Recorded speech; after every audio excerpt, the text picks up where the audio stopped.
Hello students, यदि आप STC की तैयारी करने की सोच रहे हैं जिसको कि डीएलएड भी कहा जाता है, यानी कि आप एसटीसी बीएसटीसी करके यदि आप टीचर बनने का सपना देख रहे हैं या फिर आपके परिवार में कोई भी स्टूडेंट बीएसटीसी की तैयारी करना चाह रहा है तो ये भी जो वीडियो है वह आपके लिए बड़ी ही इम्पोर्टेंट होने वाली है। इस वीडियो को अंत तक देखिएगा ताकि आपकी जो बीएसटीसी की तैयारी से रिलेटेड प्रत्येक पहलू पर जो जानकारी है वो आपको मिल सके। दोस्तों, ऐसा कहा जाता है कि well begun is half done. इसका मतलब ये होता है कि यदि हमने शुरुआत अच्छे से कर ली तो हमारा मानिए आधा काम हो गया। तो आपको जो एसटीसी की तैयारी जब आप करोगे, बीएसटीसी जिसे भी कहते हैं या जिसे डीएलएड भी कहते हैं, आजकल उसका नाम क्या हो गया है, डीएलएड हो गया है, डिप्लोमा इन एलिमेंट्री एजुकेशन। तो यदि आप इसकी शुरुआत अच्छे से कर लेते हैं, अच्छे ढंग से समझ करके शुरुआत करते हैं कि इसका पैटर्न क्या रहेगा, यानी आपको इसके बारे में यदि प्रत्येक बात पता है तो आप जाहिर सी बात है इसकी तैयारी आप एक सही रणनीति से कर पाएंगे।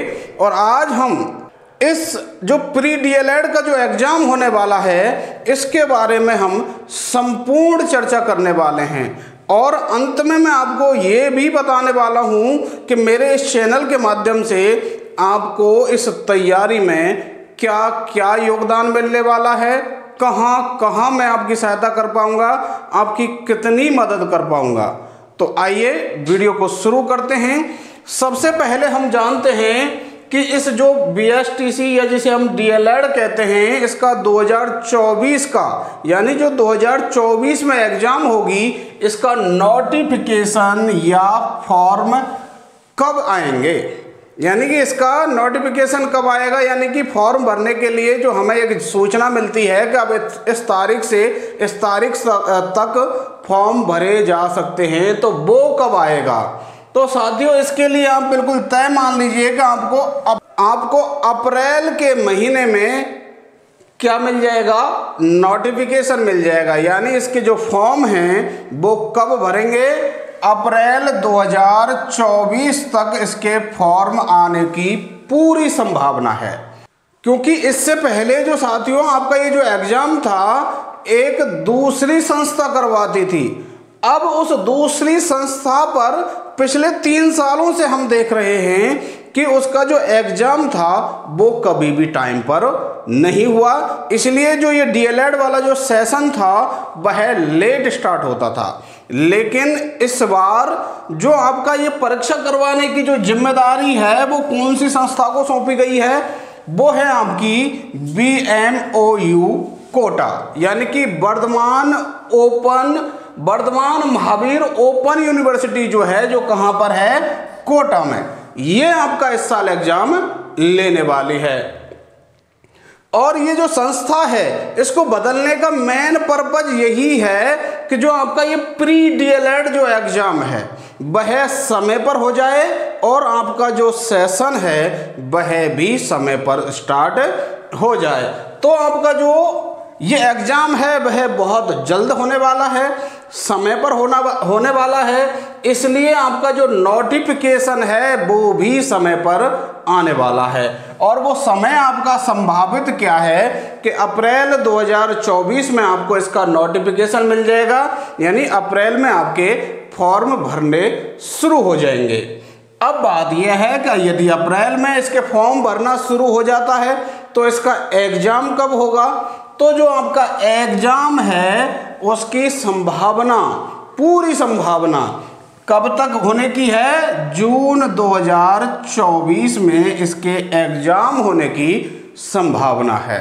साथियों, जो 12वीं वाले विद्यार्थी हैं उनके अधिकांश एग्ज़ाम लग चुके हैं। यदि कुछ विद्यार्थियों के कुछ एग्ज़ाम रह रहे हैं तो पहले आप उन एग्ज़ाम्स को दे लीजिए और उसके तुरंत बाद आप किस में जुड़ जाइए, इस प्री डीएलएड के जो पेपर होने वाला है इसकी तैयारी में जुट जाइए, क्योंकि आपके पास समय बहुत कम है। एग्जाम होने की संभावना कब है? जून में। अब जून में आपका फर्स्ट में भी हो सकता है और लास्ट तक यानी पूरे जून के महीने में आपकी पूरी संभावना है किसकी? इसके एग्जाम होने की। तो आपके पास अब समय कितना है? अप्रैल है और मई, ये 2 महीने का आपके पास समय है। और इसका जो सिलेबस है आपके लिए थोड़ा सा लंबा लगेगा। तो इसलिए यदि आप अभी से तैयारी में जुड़ते हो तो ही आप इसको सही ढंग से अच्छे मार्क्स प्राप्त करके अपनी जो सीट है वो पक्की कर सकते हो। अब बात करें इसके एग्जाम पैटर्न की कि इसका जो एग्जाम पैटर्न है वो क्या होगा। कुछ विद्यार्थी जिन्होंने पहले एग्जाम दे रखा है उनको तो पता है, लेकिन जो कुछ विद्यार्थी पहली बार इस एग्जाम में बैठने वाले हैं और टीचर बनने का सपना सजोए बैठे हैं, तो उनके लिए मैं बता देता हूं कि इसका जो एग्जाम है वो उसका पैटर्न कैसा रहेगा। ऑब्जेक्टिव रहेगा, यानी आपको एक क्वेश्चन दे करके उसमें आपको 4 विकल्प दिए जाएंगे और आपको एक OMR सीट दी जाएगी। OMR सीट दी जाएगी और उसमें आपको जो सही विकल्प होगा उसका जो गोला होता है उसको घेरा करना होता है, यानी कि पेन से उस गोले को फिल करना होता है। तो इस तरीके से आपका ये एग्जाम का पैटर्न रहने वाला है। अब इसमें बात करें कि आपका जो क्वेश्चन पेपर आएगा उसमें आपके कितने क्वेश्चन रहने वाले हैं। तो इसमें साथियों आपके टोटल 200 क्वेश्चन रहने वाले हैं। प्रश्नों की संख्या कितनी? 200 रहने वाली है। अब इसके जो मार्क्स हैं वो कितने रहने वाले हैं? आपके जो टोटल मार्क्स हैं वो 600 होने वाले हैं। 600 मार्क्स का आपका टोटल पेपर रहेगा, यानी 3 मार्क्स ईच क्वेश्चन, यानी प्रत्येक क्वेश्चन के कितने मार्क रहेंगे? आपके 3 मार्क्स रहेंगे। अब क्या इसमें नेगेटिव मार्किंग रहेगी? तो इसमें जो आपकी नेगेटिव मार्किंग है वो नहीं रहेगी। यानी कि नेगेटिव मार्किंग होता क्या है? जब आप किसी क्वेश्चन को करते हैं, यदि मान लीजिए आपने उसमें से कोई क्वेश्चन को क्या कर दिया? गलत कर दिया, तो आपके कई बार क्या होता है, जो ज़्यादातर जो कंपटीशन एग्जाम होते हैं उनमें नेगेटिव मार्किंग का सिस्टम होता है। और उसमें होता क्या है, यदि आप एक क्वेश्चन गलत करते हैं तो उसके गलत करने के एवज में आपसे जो दूसरा आपने सही क्वेश्चन किया था उसमें से 1/3 या फिर 1/4 ऐसे जो मार्क्स हैं वो काट लिए जाते हैं। मान लीजिए आपके 1/3 नेगेटिव होती या 1/4 होती, तो आपने जैसे 4 क्वेश्चन गलत कर दिया तो आपका एक सही क्वेश्चन खत्म हो जाता है, यानी कि उसके मार्क्स खत्म हो जाते हैं। अब बात ये और कर लेते हैं, यहाँ पर थोड़ी सी एक बात और रह गई कि जो आपका क्वेश्चन पेपर है इसमें आपको समय कितना मिलेगा। तो साथियों इसमें आपको 3 घंटे का समय मिलेगा। कितना? 3 आवर्स का आपको इसमें समय मिलेगा। 2 से क्वेश्चन, 3 घंटे का समय, टोटल मार्क्स 600 और नेगेटिव मार्किंग नहीं। इसका मतलब यह है कि यदि आप पर कोई क्वेश्चन आता भी नहीं है तब भी आप उस क्वेश्चन को अटेम्प्ट तो जरूर करना, क्योंकि यदि आपका सही हो गया, आपका तुक्का सही बैठ गया, तो आपको नंबर मिलने की संभावना तो है ही, और यदि गलत हो गया तब भी कोई दिक्कत नहीं है। अब आगे बढ़ते हैं कि आपका टारगेट क्या होना चाहिए, कि हम कितने मार्क्स लाने का टारगेट रखें, कि जो ये 600 मार्क्स हैं उनमें से हम कितने नंबर ला करके जो अपनी सीट है वो सुनिश्चित कर सकते हैं। तो उसके लिए मैं साथियों आपसे कहता हूं कि हमेशा बड़ा सोचना चाहिए हमें, और ऐसा टारगेट रखें हम जिससे कि हमारा जो सिलेक्शन है उसमें कोई संशय ना रहे। और वो आपका जो टारगेट है वो कितना होना चाहिए? 450 प्लस का टारगेट होना चाहिए। यानी आपके जो 2 से क्वेश्चन हैं उनमें से आपके सही क्वेश्चन कितने होने चाहिए? मिनिमम 150 क्वेश्चन का आप टारगेट लेके चलिए। इससे ऊपर आप प्लस में कितने भी ले आइए वो आपके लिए फायदेमंद है। अब कुछों का 450 से भी कम में सिलेक्शन हो सकता है, लेकिन साथियों ये जो मार्क्स है ना, आप जितने ज़्यादा लेकर के आएंगे उतना ही आपको फ़ायदा है। उसका फ़ायदा क्या है? यदि आप अच्छे नंबर लेकर के आते हैं तो आपको अपनी मनपसंद कॉलेज मिल जाती है। ये सबसे बड़ा फायदा है। अब ये भी बता देते हैं कि जो सीटें हैं वो कितनी रहने वाली हैं, यानी कि टोटल इस साल डीएलएड में कितने विद्यार्थियों का एडमिशन होने वाला है। तो वो संख्या साथियों लगभग 25,000 रहने वाली है। यानी पूरे राजस्थान में टोटल डीएलएड की सीटें कितनी हैं? लगभग 25,000 है। इसमें 1,000-2,000 ऊपर नीचे हो सकती हैं, क्योंकि जो कुछ कॉलेज हैं वो नए खुल जाते हैं और कुछ जो कॉलेज चल रहे होते हैं वो भी बंद हो जाते हैं, जो इसलिए जो सीटों की संख्या है वह थोड़ी ऊपर नीचे हो जाती है। तो आप मान के चलिए कि लगभग कितनी सीटें होने वाली हैं? 25,000। अब आगे बात करें कि इस पर कितने फॉर्म्स आते हैं हर साल, तो इस साल का तो एक अनुमान है कि लगभग 6 से 7 लाख फॉर्म। अब ये अनुमान कहाँ से आया कि जो पिछले सालों में जो आपके प्री डीएलएड के जो एग्ज़ाम हुए उनमें लगभग यही अनुमान चल रहा है, लगभग यही संख्या चल रही है कि 6 से 7 लाख के करीब जो फॉर्म हैं वो प्री डीएलएड के लिए आते हैं। अब उनमें से देखो आप कंपटीशन कितना हाई है, 6 से 7 लाख विद्यार्थी आपका डीएलएड का एग्ज़ाम देंगे और उसमें से सिलेक्शन कितनों का होगा? केवल 25,000 का होगा। अब बात करें कि इसकी हम ये तो समझ गए कि कब तो इसका क्या होने वाला है, नोटिफिकेशन आ जाएगा अप्रैल में, ठीक है, एग्ज़ाम हो जाएगी जून में, कौन करवा रहा है? बीएमयू कोटा। और उसके बाद एग्ज़ाम पैटर्न, ऑब्जेक्टिव, क्वेश्चन कितने, 200, कितना समय, 3 घंटे, कितने मार्क्स, 600 कितने हमें चाहिए, 450 प्लस चाहिए। ये सारी बातें हमने कर ली कि 25,000 सीटें हैं, 6-7 लाख विद्यार्थी एग्जाम देंगे। तो अब हम शुरुआत कैसे करें, कैसे इसकी शुरुआत करें, इसके तैयारी की।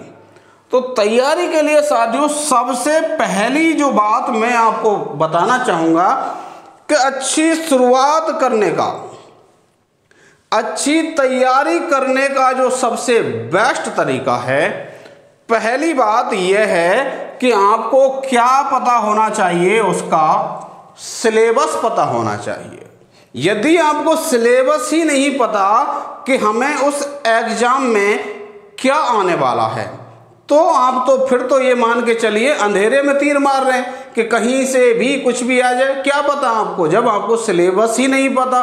तो पहला काम आपको क्या करना है, सिलेबस को अच्छे तरीके से देखना है कि हमारा जो सिलेबस है वो क्या है, उसमें कौन कौन से सब्जेक्ट आने वाले हैं और कौन सा सब्जेक्ट कितने मार्क्स का होने वाला है, कौन से जो सब्जेक्ट हैं वो मेरे लिए, यानी हर एक स्टूडेंट अपने लिए हिसाब से सोचेगा कि ये मेरे लिए कौन सा सब्जेक्ट इजी होने वाला है, कौन सा सब्जेक्ट मेरे लिए स्कोरिंग होने वाला है, कौन से सब्जेक्ट में मेरी पकड़ है, कौन से सब्जेक्ट मेरे को कठिन लगते हैं, टफ लगते हैं। तो इस सब चीज़ का आपको एनालिसिस करना पड़ेगा और उसके लिए आपको सबसे पहले देखना पड़ेगा, सिलेबस को देखना पड़ेगा कि सिलेबस आखिर है क्या। अभी मैं आपको सिलेबस के लिए लेके चलता हूं, तो आइए मोबाइल की स्क्रीन पर देखते हैं कि जो आपका सिलेबस है वो क्या है, यानी कि इस साल आपके सिलेबस में क्या क्या चीज़ें आपको आने वाली हैं। तो आइए मोबाइल की स्क्रीन पर अब बात करते हैं इसके सिलेबस की। साथियों ये जो सिलेबस है आपका पिछले साल वाला सिलेबस है, लेकिन मैं आपको यहाँ पर क्लियर कर देता हूँ कि जो पिछले साल वाला जो सिलेबस है और इस साल का जो सिलेबस है उसमें आपके कोई भी अंतर आने वाला नहीं है। अब आप देखेंगे कि जो पिछला साल का जो सिलेबस था उसमें यदि कोई अंतर भी होता है तो मेरे को ऐसा लगता है कि 1-2% से ज़्यादा कोई अंतर होने वाला नहीं है। अब उसमें आपको मैं बताता हूं कि जो आपका ये पेपर है वो कितने खंड में रहने वाला है, यानी कि उसके जो सेक्शन हैं वो कितने रहने वाले हैं। तो आपके टोटल 4 सेक्शन रहने वाले हैं, जिसमें से आपका देखेंगे आप पहला जो सेक्शन है वो है मानसिक योग्यता का, यानी कि जिसको आप मेंटल एबिलिटी बोलते हैं या जिसको आप रीजनिंग बोलते हैं। उसका सेक्शन रहने वाला है और उसके आपके प्रश्नों की संख्या कितनी रहने वाली है, 50। और आपके जो अंक हैं यानी कि मार्क्स हैं वो कितने रहने वाले हैं, 150। जैसा कि आपको पहले से ही पता है कि प्रत्येक क्वेश्चन कितने मार्क्स का रहेगा, 3 मार्क्स का। जो आपका सेक्शन बी है इसमें आपसे राजस्थान की सामान्य जानकारी आपसे पूछी जाएगी, यानी कि राजस्थान का जीके। अभी हम इनके डिटेल में बात करेंगे आगे चल के। तो आपसे राजस्थान का जीके पूछा जाएगा, उसके कितने क्वेश्चन रहेंगे, 50 क्वेश्चन रहेंगे, वही 150 मार्क्स के रहेंगे। उसके बाद सेक्शन आपका जो सी है उसमें आपसे शिक्षण अभिक्षमता यानी कि टीचिंग एप्टीट्यूड, इसके आपसे 50 क्वेश्चन पूछे जाएंगे, 150 मार्क्स के रहेंगे। अब उसके बाद जो आपका सेक्शन डी है वो शुरू होता है और वो रहेगा आपका लैंग्वेज वाला सेक्शन रहेगा, जिसमें आपसे भाषा से संबंधित क्वेश्चन पूछे जाएंगे। और क्वेश्चन कितने पूछे जाएंगे आपसे, टोटल 50 क्वेश्चन पूछे जाएंगे। उसमें से आपके जो 20 क्वेश्चन हैं वो तो रहेंगे इंग्लिश के, और जो इंग्लिश के क्वेश्चन हैं आपके ये कंपलसरी हैं यानी अनिवार्य हैं, ये तो आपको करने ही करने हैं। कितने क्वेश्चन, 20। कौन सी लैंग्वेज के, इंग्लिश के, यानी कि इसमें आपसे इंग्लिश पूछी जाएगी 20 क्वेश्चंस में। इसके अलावा आपके जो 30 क्वेश्चन और बचे लैंग्वेज के, उसमें आपके पास विकल्प रहेगा कि आप हिंदी या संस्कृत इन दोनों में से कोई सी भी लैंग्वेज आप चुन सकते हैं। और ये लैंग्वेज आपको कब चुननी है, एग्जाम फॉर्म जब आप भरेंगे उस समय आपको ये लैंग्वेज चुननी है, और उसी समय आप डिसाइड कर लेना कि आपको हिंदी करनी है या इंग्लिश करनी है, और उसी हिसाब से आप तैयारी करना। अब ये जो प्री डीएलएड जो संस्कृत एजुकेशन की होती है, उस वाले जो विद्यार्थी हैं उनको क्या चुनना पड़ेगा, संस्कृत ही चुनना पड़ेगा, और उनको ये संस्कृत के ही क्वेश्चंस करने पड़ेंगे। तो ये तो रहा आपका ओवरव्यू मोटा मोटा, और आगे देखते हैं सिलेबस को बड़ी बारीकी से। तो देखिए सबसे पहला आपका जो टॉपिक है वो कौन सा है, मेंटल एबिलिटी। इसमें आपसे 50 क्वेश्चन किस किस के, रीजनिंग यानी तार्किक योग्यता, एनालॉजी यानी दो वस्तुओं की आंशिक समानता और समरूपता, डिस्क्रिमिनेशन यानी विभेदीकरण, रिलेशनशिप यानी कि संबंधता, एनालिसिस यानी कि विश्लेषण, और लॉजिकल थिंकिंग यानी कि तार्किक चिंतन। तो ये जो 50 क्वेश्चन हैं आपसे इन टॉपिक से रिलेटेड आपसे पूछे जाएंगे। अब आगे बढ़ते हैं, आपका जो अगला सेक्शन बी है उसमें आपसे देखिए जनरल अवेयरनेस ऑफ राजस्थान यानी राजस्थान की सामान्य जानकारी, इसके 50 क्वेश्चन। और इसमें कौन कौन से सब्जेक्ट आपके आने वाले हैं, एक तो रहेगा हिस्टोरिकल एस्पेक्ट यानी कि ऐतिहासिक पक्ष यानी कि हिस्ट्री के क्वेश्चन पूछे जाएंगे। अगला है पॉलिटिकल एस्पेक्ट यानी कि राजनीतिक पक्ष, यानी आपसे यहाँ पर पॉलिटी के क्वेश्चन पूछे जाएंगे। इसके अलावा आर्ट, कल्चर एंड लिटरेचर यानी कला, संस्कृति और साहित्य, किसका, राजस्थान का, ये आपसे पूछा जाएगा। इकोनॉमिक एस्पेक्ट यानी कि आर्थिक पक्ष यानी कि इकोनॉमिक्स के क्वेश्चन आपसे पूछे जाएंगे। ऐसे ही कुछ क्वेश्चन आपके ज्योग्राफी के रहेंगे। ऐसे आपके जो कुछ क्वेश्चन हैं वो किसके रहने वाले हैं, फोक लाइफ यानी कि लोक जीवन के। ऐसे कुछ क्वेश्चन आपके सोशल एस्पेक्ट यानी कि सामाजिक पक्ष के। इसके अलावा आपसे कुछ क्वेश्चन टूरिज्म से रिलेटेड यानी पर्यटन से रिलेटेड भी आपसे पूछे जाएंगे। अब इन क्वेश्चंस की आप तैयारी कहाँ से करेंगे साथियों, जो आपके सिलेबस में जो किताबें होती हैं कक्षा 6 से लेकर के 12वीं तक जो किताबें होती हैं, उनमें से यदि किसी किताब में कोई टॉपिक आपको मिलता है तो आप उसको अवश्य पढ़िएगा, क्योंकि जो संभावना है क्वेश्चन बनने की वो वहीं से रहती है। अब आगे आपका जो टीचिंग एप्टीट्यूड वाला है, इसमें आपसे कितने क्वेश्चन पूछे जाएंगे, वही 50, 150 मार्क्स के रहेंगे। क्या क्या टॉपिक रहेंगे, टीचिंग लर्निंग यानी कि शिक्षण अधिगम, उसके अलावा लीडरशिप क्वालिटी, उसके अलावा creativity, continuous and comprehension evaluation यानी कि सतत एवं व्यापक मूल्यांकन यानी कि CCE जो स्कूलों में चलता है उससे रिलेटेड, कम्युनिकेशन स्किल्स, संप्रेषण कौशल, प्रोफेशनल एटीट्यूड, व्यावसायिक अभिवृत्ति, सोशल सेंसिटिविटी, ये सामाजिक संवेदनशीलता। इससे रिलेटेड आपसे 50 क्वेश्चन पूछे जाएंगे 150 मार्क्स के। अब आपके बात करें लैंग्वेज की, तो लैंग्वेज में आप देखेंगे आपके जो पहला लैंग्वेज है कौन सा, इंग्लिश, जो कि आपके लिए कंपलसरी है, अनिवार्य है, ये तो आपको करना ही है। उसमें आपसे कॉम्प्रीहेंशन बेस्ड क्वेश्चन रहेंगे, स्पॉटिंग एरर के, यानी कि कोई सेंटेंस आपको दे दिया जाएगा, उसमें कोई गलती होगी, उस गलती को आपको ढूंढना होगा। इसके अलावा नरेशन, यानी कि direct indirect, preposition, article, connectives, correction of sentences, kind of sentences, sentence completion, tense, vocabulary, synonym, antonym, one word substitution, spelling errors. ये जो आपके टॉपिक हैं ये आपसे इंग्लिश के अंदर पूछे जाएंगे। अब आगे आपका जो लैंग्वेज है संस्कृत या हिंदी, इसमें से जो भी आप चुनते हैं वो आपको तैयार कर लेना है। जैसे यदि आप हिंदी चुनते हैं तो उसमें आपके देखो पर्यायवाची रहेगा, विलोम शब्द रहेंगे, युग्म शब्द रहेंगे, वाक्य विचार, शुद्धिकरण, मुहावरे, कहावतें, संधि, समास, उपसर्ग, प्रत्यय, वाक्यांश के लिए एक शब्द, सार्थक शब्द। तो ये आपके जो टॉपिक हैं वो आपके हिंदी में रहने वाले हैं। ऐसे यदि आप संस्कृत का चुनाव करते हैं, और देखिए यहाँ पर पिछली बार तो ये दे भी रखा था कि केवल प्राथमिक शिक्षा में डिप्लोमा यानी संस्कृत पाठ्यक्रम में प्रवेश लेने वाले विद्यार्थियों के लिए संस्कृत रहने वाला है, बाकी विद्यार्थियों के लिए हिंदी का चुनाव करना है।